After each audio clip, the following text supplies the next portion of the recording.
So, I was thinking about a few different things. But one of the things I thought of was one day my son came back to the house in Lakewood, and I answered the door, and he looks at me. He's like, "Oh, like, is everything okay? How did school go today? Did you have a good day at school? What did you do?" And he just kind of, um,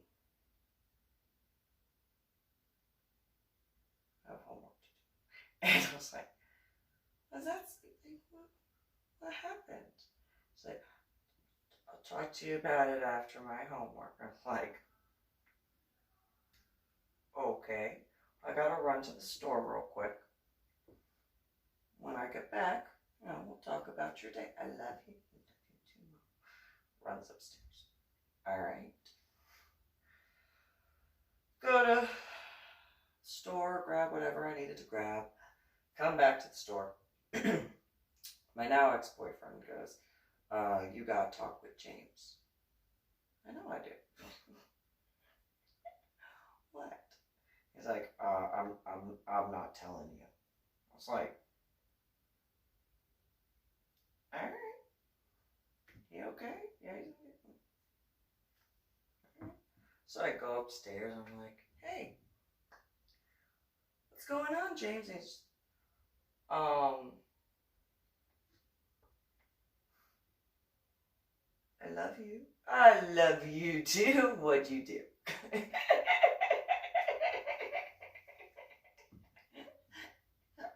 What happened? What happened today? I mean, it's not that I don't like hearing "I love you." Of course I do, especially from you.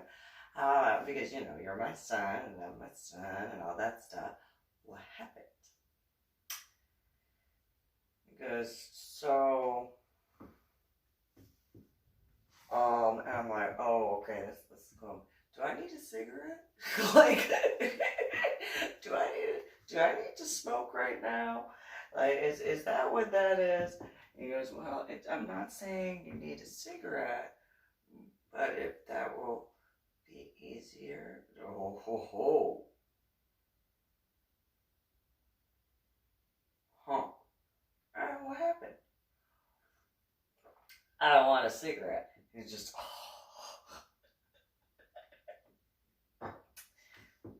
and I could see in his thoughts like, that didn't work. All right. I'm like, "Come on, what happened?" He said, "I got into a fight at school today."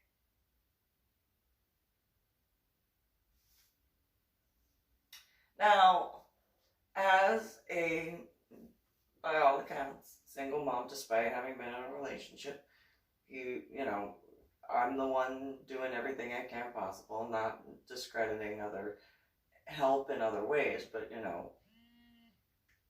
my son. And so, what happened?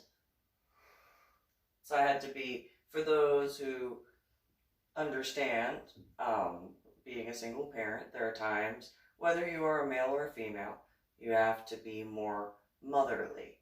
And then there are other times when you have to be more fatherly in certain regards. And it doesn't matter what gender, it's just certain traits of such. And so it's like, okay. So, I'm just me at this point, and I'm not one side or the other, but you could see certain traits as I describe what happened. And so, what happened? "Are you okay?"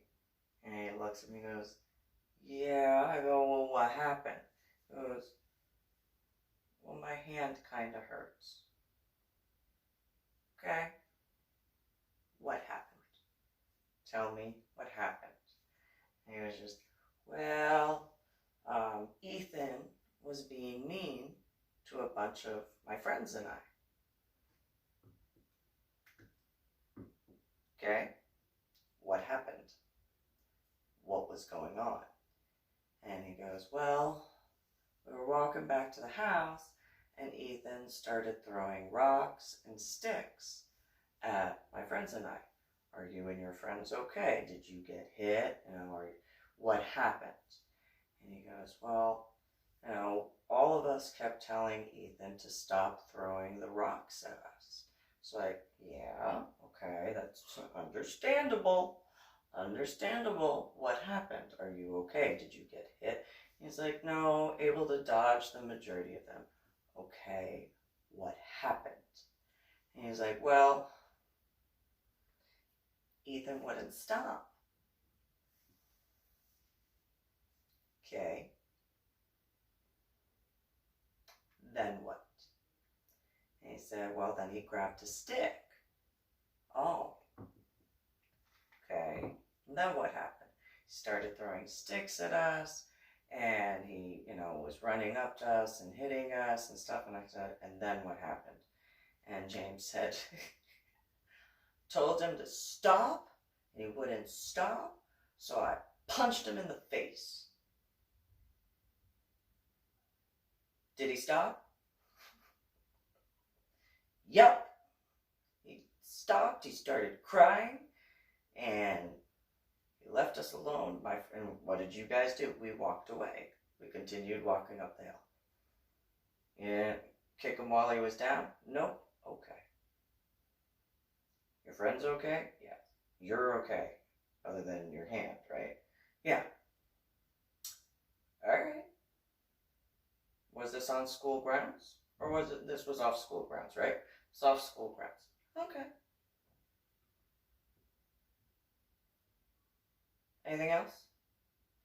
My son's face went from to,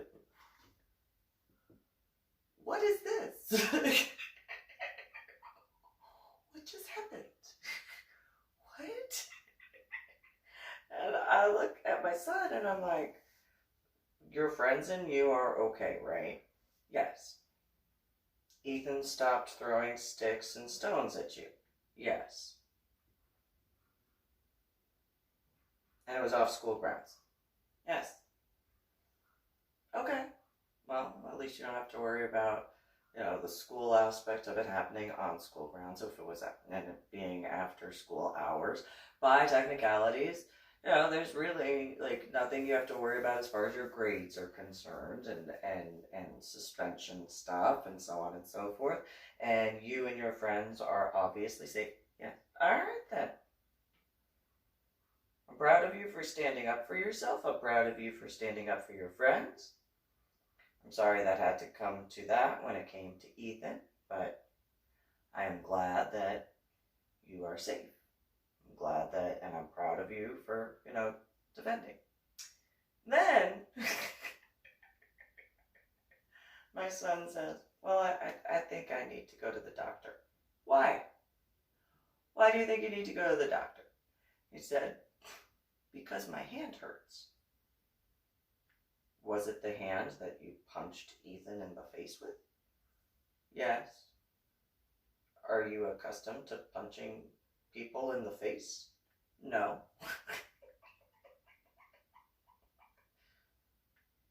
So your hand's gonna hurt because you punched somebody in the face and you're not used to that?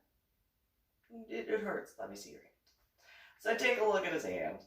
I'm like, okay, just go put some ice on it. It's not really that bad.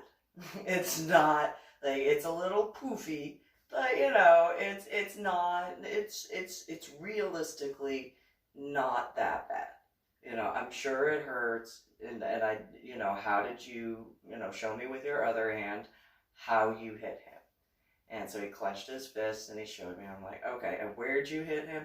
And he hit him in the forehead. And it's like, yeah, that's kind of one of the hardest areas of the head. So, yeah, your hand is gonna hurt. You're not used to punching people in the hardest area of their head? No. Okay. So it's gonna hurt.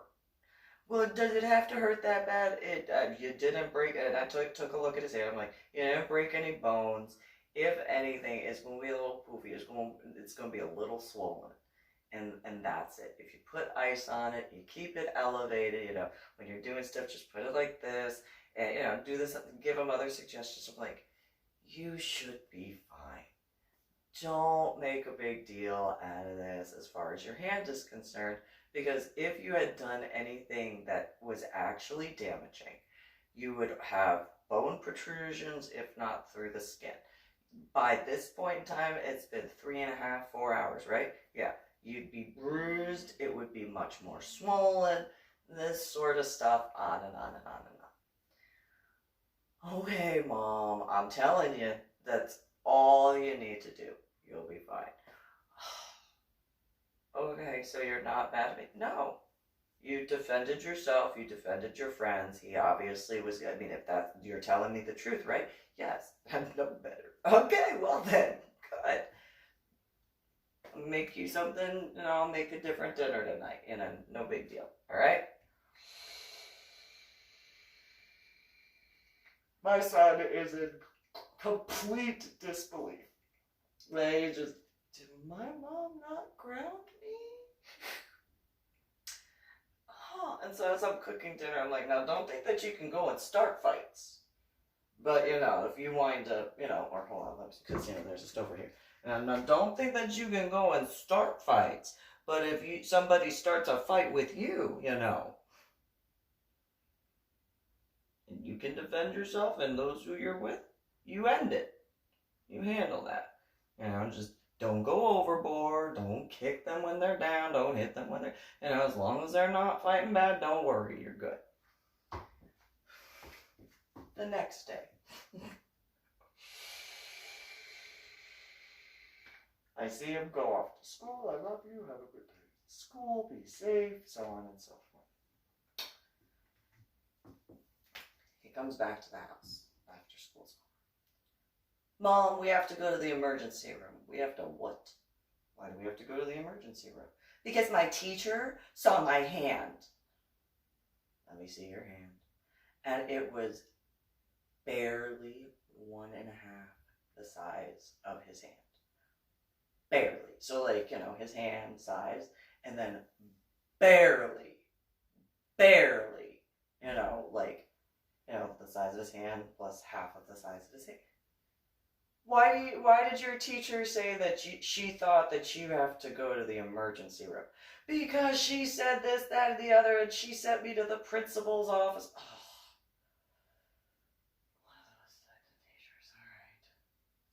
Then what happened? And then Ethan got called in. I was like, but Ethan already told on me.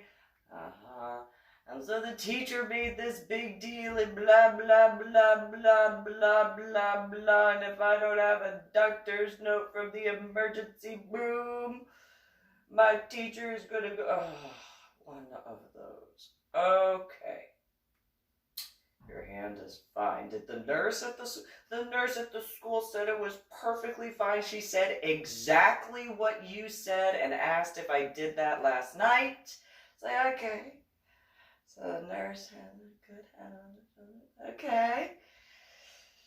Alright, so okay. Well, I'm going to tell you what's going to happen if we absolutely have to go to the emergency room because of your teacher. Alright. Well, after waiting, because you're not bleeding, and this, that, and the other, we're going to get in, they're going to take your vitals. When we get in and your vitals are taken, this, that, and the other, then at some point you'll be sent to the x-ray area. They're going to take an x-ray of your hand, and at most the doctor is going to recommend a splint. And that will only be to most likely satiate your teacher. And I actually said the F word at that time. And I was like, alright, okay, let's go to the base. Let's go to JBLM. Okay, I'm telling you, Mom, the teacher doesn't have a degree in anything other than teaching.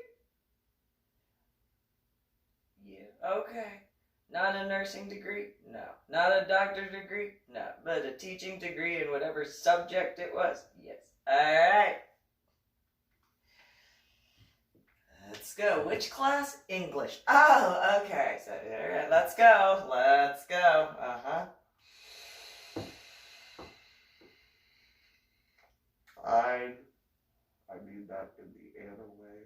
Fine. Alright.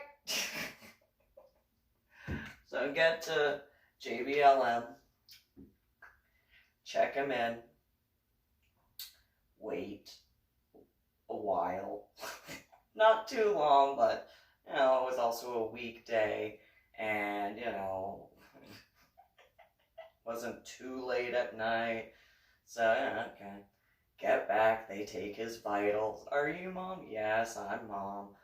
Okay, well, you know, what happened, James? James tells him. The tech looks over at me. Mom, is this, that's what, you know, if you want me to step outside, I'll step outside. You can ask him. Can't believe this teacher lost her to this degree. Alright, you know. And so, you know, tech goes out, goes and gets the doctor. The doctor comes in, takes a look at James's hand, looks over at me, and he's like, hey, Mom. I'm like, hey, what's going on? He's like, okay, so everything is okay. No, no, no. What happened? How'd you hurt your hand? James tells him about what happened the day before. The doctor says, so you punched the kid and defended yourself? Yes, uh-huh. Are you used to punching things? Just took a couple steps back. Lean against the wall like, get him. Go ahead, tell him where I'm right. Go ahead, let him know where I was absolutely accurate. Go ahead. Uh-huh. And so, you know, James looks down, looks at me, looks down, looks at the doctor, looks down. No, I am not used to punching people in the face. All right, and what sports do you play? Tennis. Doctor looks at me, and I'm like, yes, and he's quite a good tennis player, and he's on the varsity team, or junior varsity team, and he's doing this, and he's about to earn varsity, and so on and so forth, this, that, and the other. And doctor looks back over at James, and James is like, yeah, but the teacher. Doctor looks at me, I'm like, yeah, the teacher, you know, English teacher had, saw the little bit of, you know, that, and then, you know, but he'll tell us an English teacher. And the doctor looks at me, and he's just, oh my God. And I'm like, so yeah, you know, go ahead, you know, ask him what happened. I mean, I did tell him, you know, he didn't have to worry, but, you know, the teacher, you know, of English sent him to the principal's office. So then James repeats that aspect, but then, you know, gives his details, of course. And so the doctor looks at me, the doctor looks at James and goes, all right, I guess we'll get an x-ray. Just to make sure, but it's not that swollen, it's slightly discolored, I mean, realistically, barely discolored, so minutely swollen, but okay, you know, what'd you do after, you know, you got back from the fight? And my son tells the doctor, well, you know, my mom listened. Oh, okay, you told your mom. Well, you told her the truth. Yes, I did. Yes. Yes. I told her the truth, the whole truth, and nothing but the truth because, I'm not gonna lie. Not to my mom. And he was just, doctor was like, that's good. He looks back at me, he's like, I don't think you'd want to lie to her. And then he goes, don't know. I'm good. I don't. Nope. Cannot lie to her. Not a good idea. Not at all. So then, the doctor says a few other things. Okay, well, somebody will come and get you. You'll go get an X-ray. Okay. And then at that point, the doctor turns around, speaks with me, and then he sees my now ex-boyfriend, Jesse, Ray Hoover Jr. And he goes, oh, who are you? He goes, oh, the boyfriend, And I was like, yeah, he said that he went to, officer school at Lackland Air Force Base. We met in San Antonio, explained the situation. And the doctor at the JBLM, which is in Air Force and Army combined military base. Oh, you went to training to be an officer at Lackland Air Force Base? And my now ex-boyfriend takes a few steps back and he goes, yep, that's what you told her? And yep. And the doctor looks at me and goes, and I noticed that your ID is a retired ID card. Why is that? Oh, I had a head injury on Palm Sunday in 2000 during basic training. And I go through the whole thing and he's just, oh my God, okay. Yeah, the x-ray tech's gonna, okay, yeah, x-ray tech will be in. So then, the technician comes into the room, looks at James. Okay, let's go to the X-ray. Go to radiology. Okay, go with him. My now ex-boyfriend goes and sits out in the waiting area, and James and I go over to the radiology area. James gets his X-ray. On the way back, I'm like, you want something to eat? Go down to the DFAC. Can get you something from the vending machines. What you want? Like, not right now. Okay. All right. No problem. So we get back. We get back to the emergency room. Go in the room. Doctor comes in a few minutes later with the x-rays. And everybody's there. My son's on the table. I'm standing there like, okay, what's going on? My now ex-boyfriend is in the corner. And he's just like, I was like, oh, it'll be done soon. Just chill. And so, the doctor puts the x-ray stuff up on the light thingamabob. I know there's a word for that, but there's a light. Clips it in place and he points to the different areas and he shows James the different aspects. Looks at me and I look over at him and he goes, okay, Mom, this is where, okay, all right. He goes, all right, Mom, that's that. And, okay, Mom, okay, Mom, yeah, right there. Okay. Doctor looks over at James and says, well, just to be on the safe side for your teacher, and for your teacher only, because you realistically don't need this, but this is a precaution. I'm gonna get a guy to go get the kit for a splint. That point in time, I just...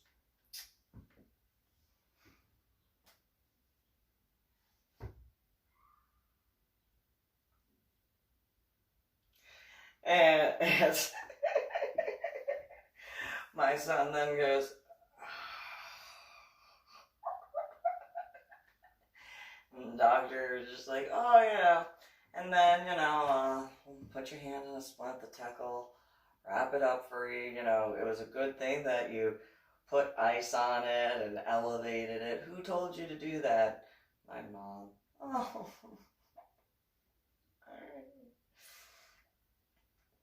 And so, again, you're in here only because your teacher freaked out. Yes. Your mom was the one who told you how to do the ice thing. Yep. Looks back.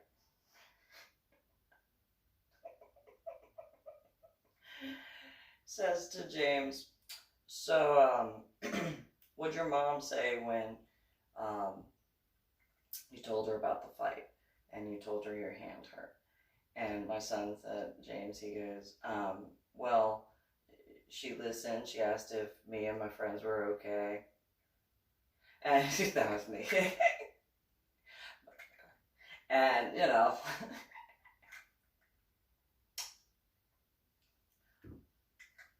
she, you know, wasn't that upset. You know, she realistically, like, comparatively at all. And the doctor was like, yeah, so you were defending, and she wasn't upset. No, not upset. Okay. And and then what? And then, you know, my son says, you know, oh, well, I told her my hand hurt. And then he looks at his hand, he looks at me, he looks at his hand, he looks at the doctor, he looks at his hand, he goes, and then she asked me if I was used to punching people in the face.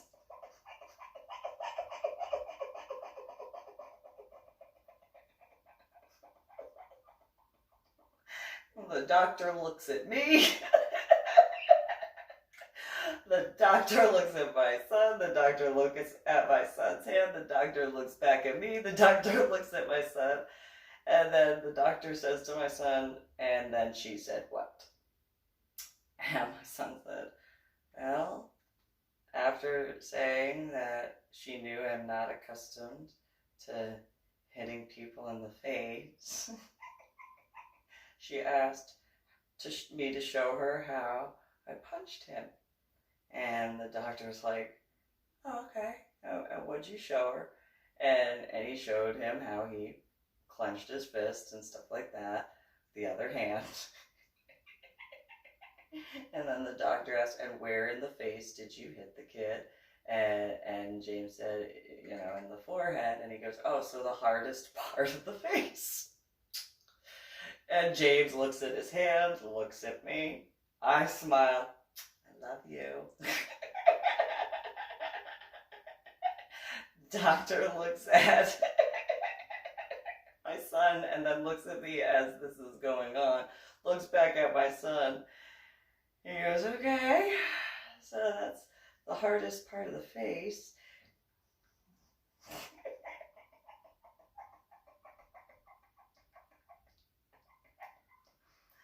And so then the doctor looks at James and says, so I'll get the tech in here to get that taken care of. And I'm going to tell you something that you probably really don't want to hear right now, but you need to.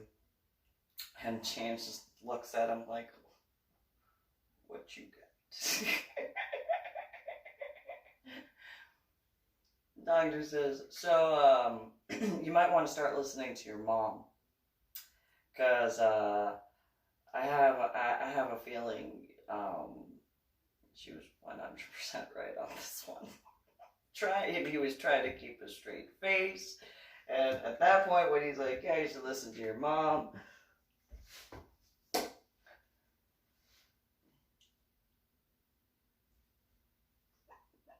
Didn't say anything, just, you know.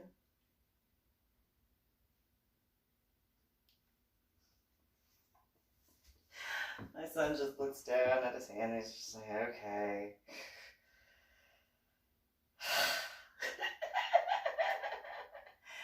And so, you know, a few other things, and then, you know, the doctor was like, so, you know, just make sure you listen to your mom, and, alright, well, you know, and then he looks over at my now ex-boyfriend and extends his hand to shake Jesse's hand, and he's like,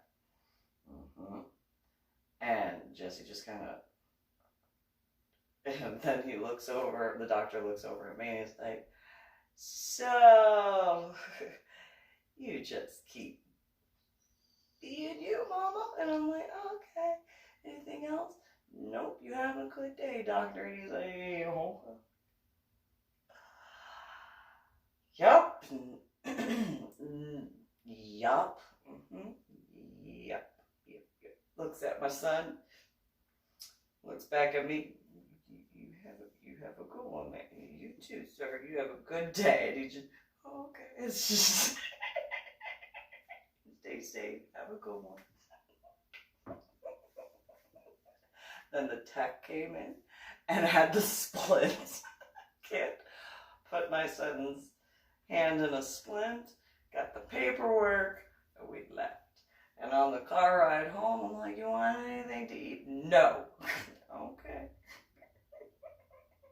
So what'd you think of the doctor's visit, huh? I don't want to talk about it. Okay. I love you. I love you too. Uh-huh.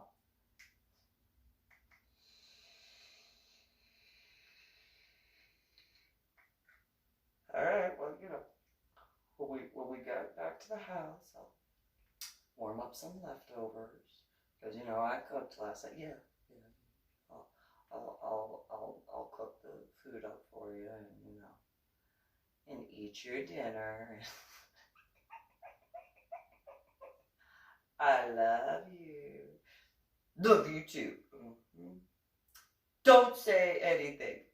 About what?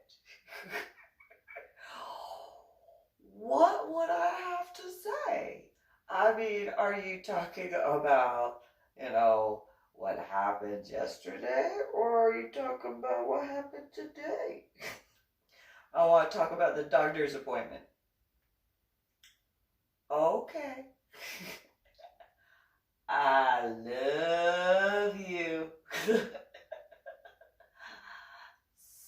So much. Me too. Okay. I love you. I do have to say that I thought that what the doctor had to say. I don't want to hear it, Mom. Oh, okay. I love you. You got your piece of paper? You happy about your piece of paper? In the backseat. Whatever, Mom. Love you. I love you so much. Get to the house. Pull in the driveway. Stomped in that, my son. So like, yeah. Guess I'll go cook dinner. Yeah, going up the stairs and just get stuff out of the refrigerator. Yep, I'm just listening.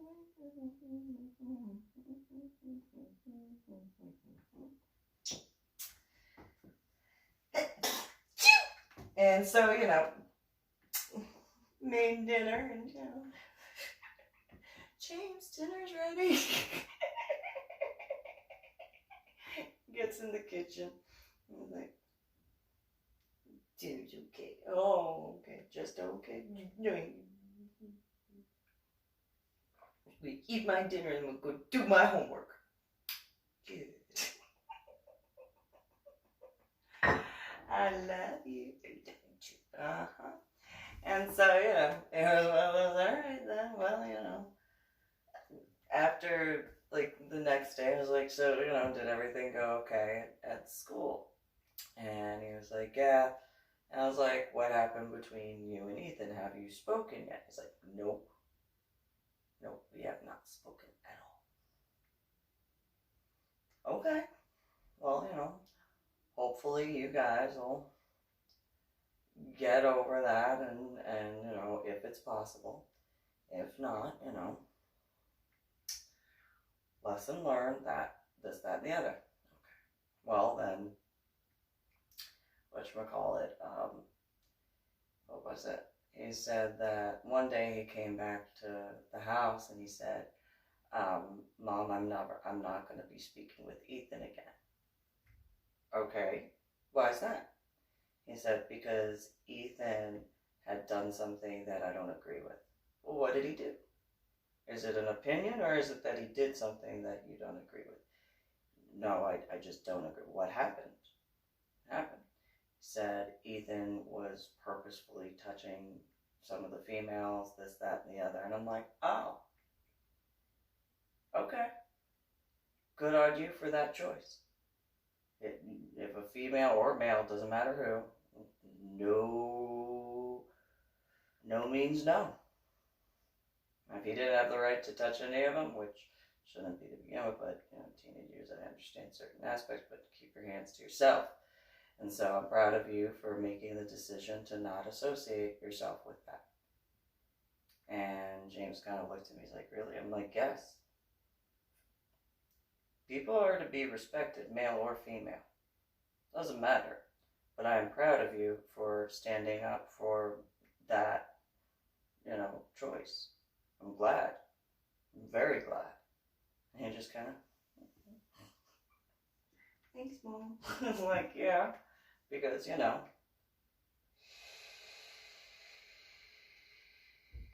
doing that sort of stuff is unacceptable. No means no. And that's the end of it. And so, James and I talked a little bit more about that. And then about, I think it was 6 or 9 months later, James was like, I want to go to a school, get my GED, and join the Army. Okay. Well, this is one way to return back right before my birthday from the middle of our project trip that I just had. Okay. So it was 2018 that happened for the regards of the Iowa trip and that. I was like, all right. And then he wanted to move out of the house because it was Washington State. Didn't have a choice in that regard. All right. Fine. Did what I could. And, he had the female Kira's mom meet me at the library that James would go to with some other female named Tia. And, oh, well, we think that who are you to my son? Who are you to me? Well, you need to calm down. I don't know you. You met my son because your daughter, well, it's not my daughter, it's my husband's daughter, went to camp at the YMCA with your son. And who are you, Tia? Oh, I'm a,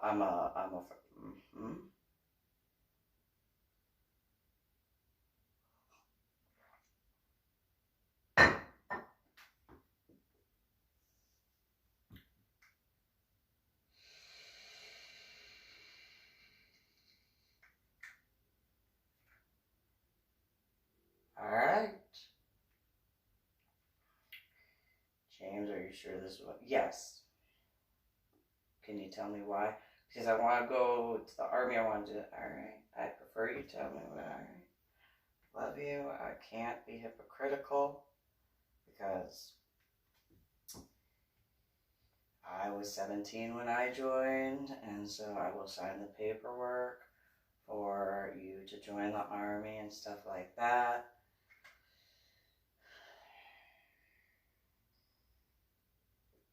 And then I was initially told that I'd be allowed to see my son more often, and I wasn't. Then I got to take him to the school and the recruiter, and then it was just I guess I embarrassed him in some ways, I don't know. And then Caramel Featherly or whatever said needed to get an apartment instead of just getting an extended stay hotel room because that was the only way she'd allow me to see my son. And I was like, you don't know what I'm thinking.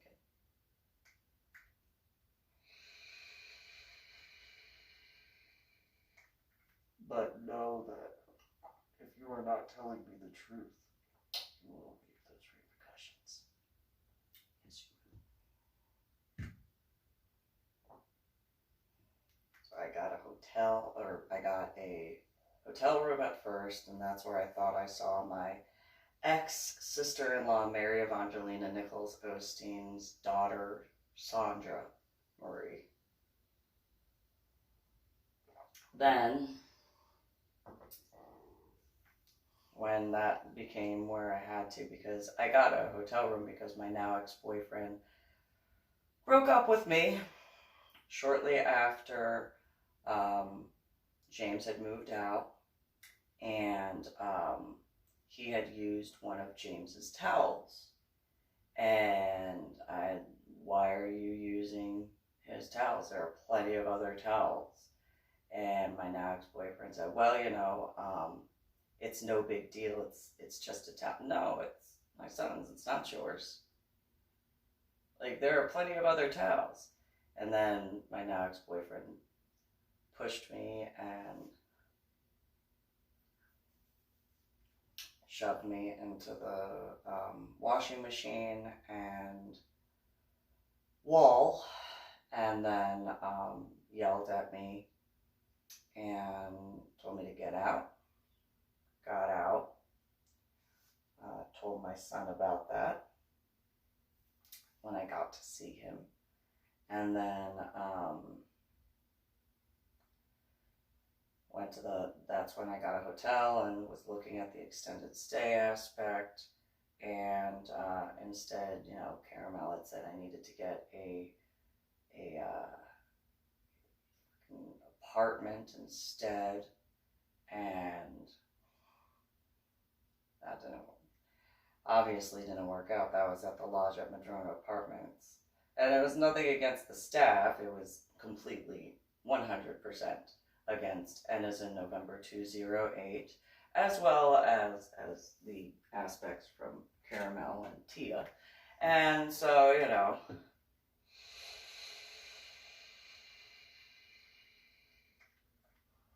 That whole thing.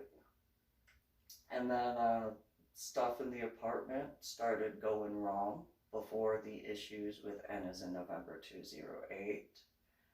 And showed my son the apartment at some point, and then showed Will Featherly the apartment and the issues, and he said that he was going to help out, try to, explain, didn't help. Tried to get the heater, wouldn't work. The male maintenance guy said that he would get something to look at anytime I turned the heater on. Number one, it didn't heat the apartment. Number two, I started having issues breathing.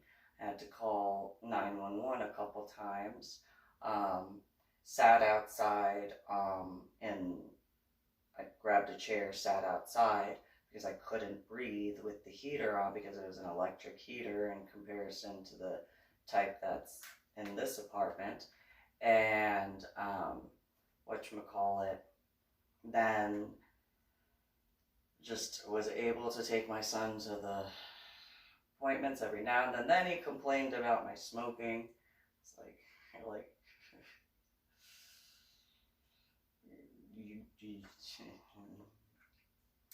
then I had called my biological mother. My biological mother said, oh, well, it's no big deal that you're in Washington State. Just contact the Salvation Army.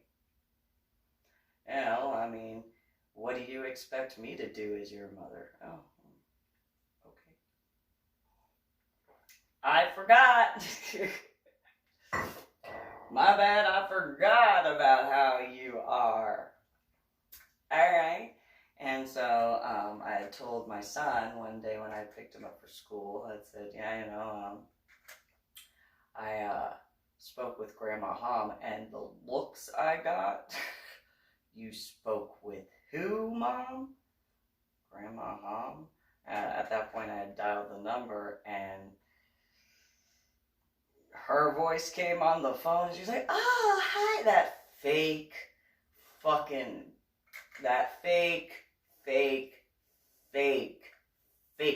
that she is infamous for. And James just looks and he's like, okay. And if he could have said, I hate you with his eyes, he was very much saying, I hate you, Grandma Hom, with his eyes when looking at that phone. Very much so. And like I've seen my son upset. I have never seen him that pissed. And so then, he had seen the apartment, and the same look he gave to that phone when Grandma Han was on the phone was the same look he gave to the door of N as in November 208.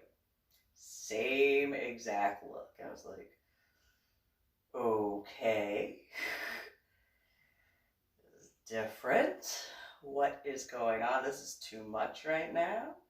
And then that's when the sisters and the elders from Angel Moroni's Church, Jesus Christ of Latter-day Saints, founded by Reverend Joseph Smith, or the Mormons for short, makes sense, as well as the Jehovah Witnesses sisters, they started coming over, and we had done some Bible study, very nice and all that.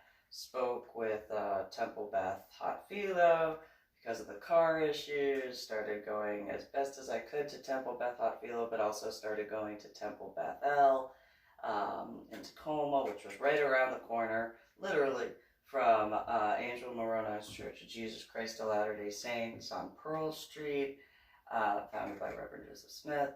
And then, yeah. And it was only after several months of living at that apartment that the sisters of the Jehovah Witnesses Church on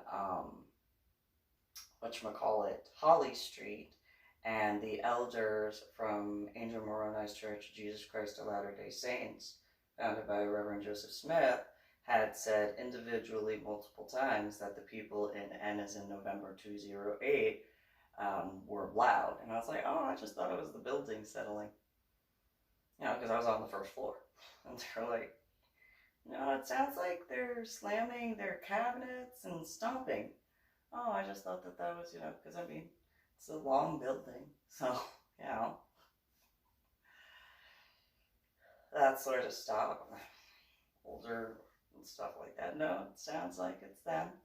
And then there were issues when it came to, like, a couple months after that of starting to go to those different churches and temple.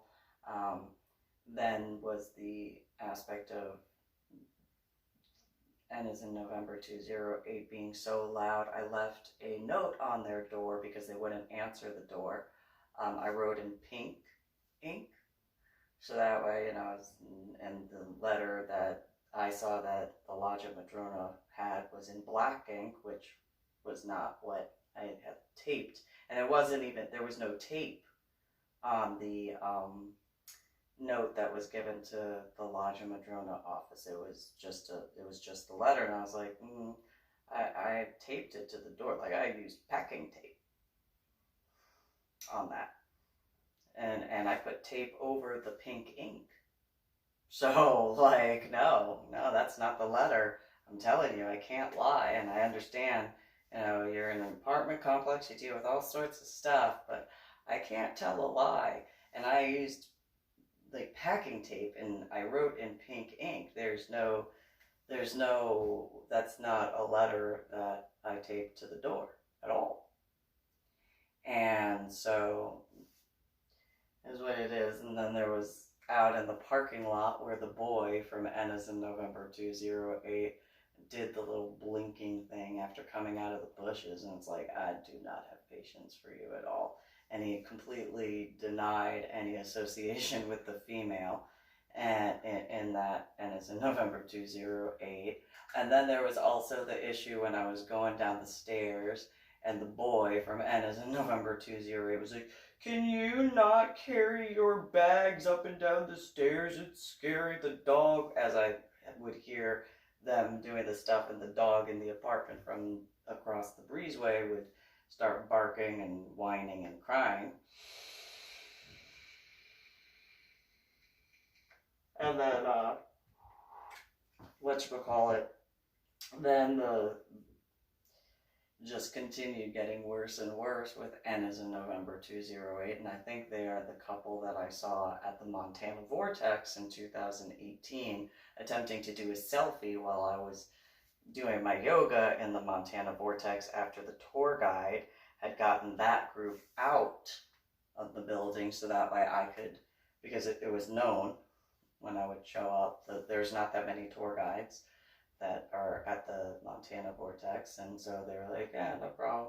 And I paid my $12 fee, and because of that couple, it was like, I did not consent to that, so no, and you were told to stay with your group, and you entered the wrong way, and you did this wrong, and you did that wrong, and just nope. And I really actually needed that time, but instead of gardening, I just left. And then there was the issues with the people in the room next to me in the hotel in Missoula, and I packed everything and left that night. And did not care that I paid him. I did not care. I was not going to be anywhere near them. My anger was through the roof.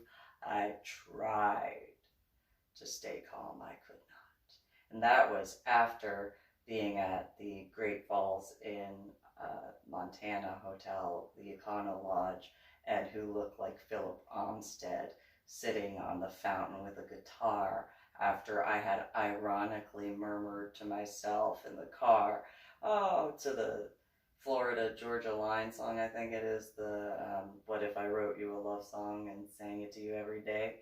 And I had murmured to myself, oh, that'd be nice. Now, my thoughts continued in my head and had nothing to do with Philip Armstead at all, whatsoever.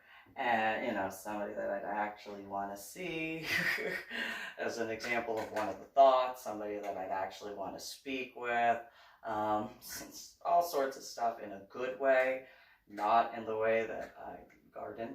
And whatchamacallit, the door to the pool was locked. So,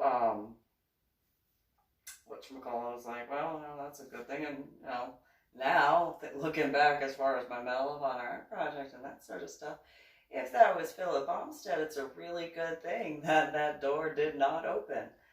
Really good thing. I like to garden. And there were a lot of issues in the state of Montana with fires. And so, yeah, I like to garden. And so, then that whole thing. And, whatchamacallit,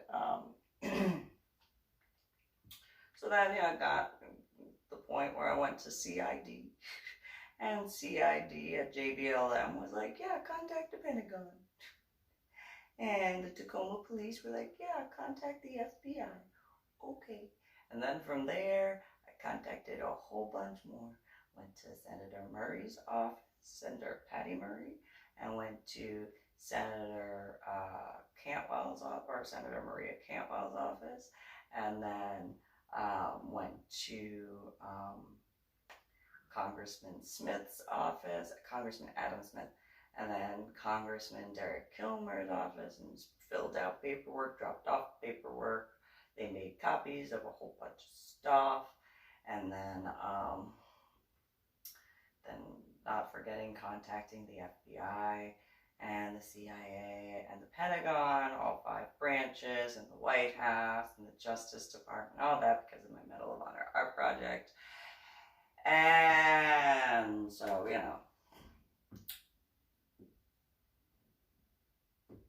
and Anna and Mike did like Philip Armstead. Anna liked him much more similarly to the way she liked Cactus Jack or Jeffrey Kirkendall Jr., my dead ex-husband when he was alive. And Mike actually got to the point where he had almost liked Patrick Kennedy almost as much as Anna did. But there was a point where Mike had said something, and I said, do not tell him. And he looked at me and goes, "Why?" I said, "I don't trust him. Like, I have a feeling that something's about to happen, and I don't think that you should tell him. I don't know what it is, but I think that you need to not tell him." And Mike was like, "Okay. You've never told me that before. Well, you haven't said that you were going to talk about certain things before. And I don't trust Patrick Kennedy. Like, I have this feeling that there's something that I can't put into words, and I'm ready to no, like something just tells me like there is something wrong." And then after they left, shortly thereafter is when Patrick Kennedy put a shotgun in my face. At that apartment in Irving. Ironically, across the street from the lawyers for Carrollton Farmers Branch Independent School District. And I did not know that that was where their office was. And the lawyer, Nona Matthews, didn't believe me. So.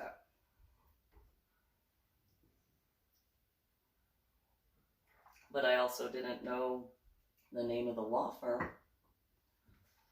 By that point in time, I know that when I first contacted the law firm, and then they contacted me back the next day saying that they had taken the side of McCoy Elementary because they were contracted by them. I had called so many lawyers by that time and emailed so many lawyers. The name just didn't register. So, I think law enforcement probably needs all that. So, there it is.